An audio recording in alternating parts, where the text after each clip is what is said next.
Okay, so a little different angle here. I'm actually on a chair supporting my back because I've been home from work this whole week. Threw my back out, so I was bedbound. That's why there hasn't been a lot of videos since my last one. My son's over right now helping me out. He's playing Zelda. So I figured I want to come on and show you guys my Jethro Tull collection on vinyl.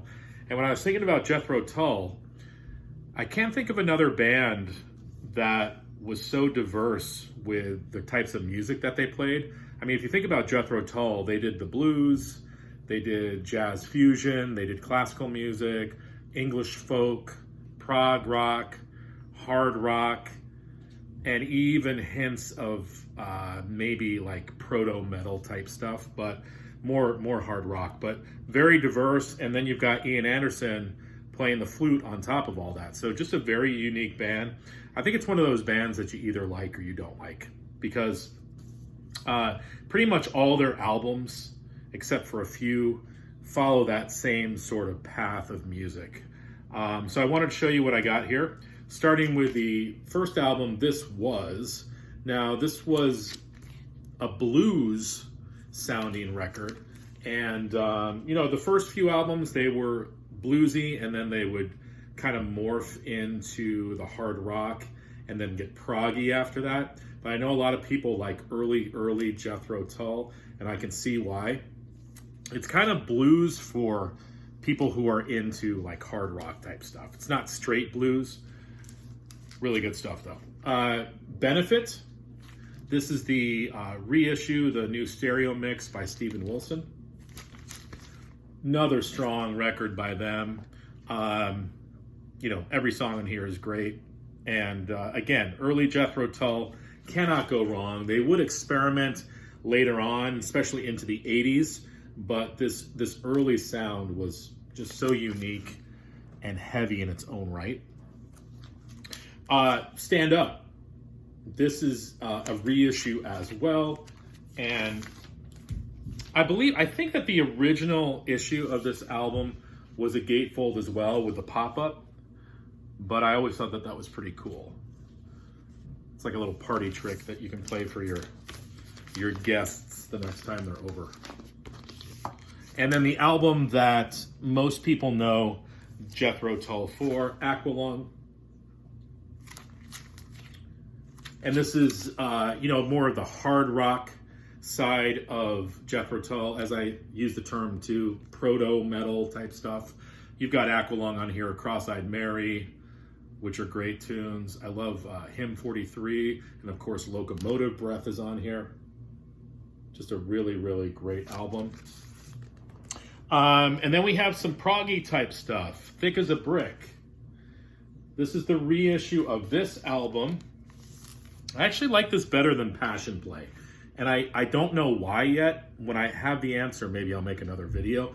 But this flows better than Passion Play does. And they're both very similar albums because they both have one song on them.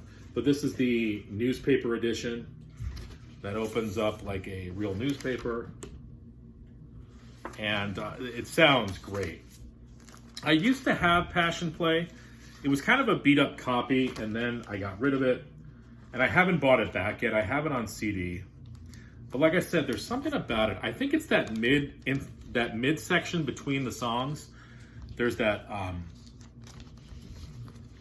speaking part or whatever. I can't remember what it is, but it just breaks up the flow of the record for me. I definitely like Thick as a Brick better. Minstrel in the Gallery. Check this out. This is the cover, and when you turn it over, the back is upside down, which is strange. I don't think all the pressings were like that.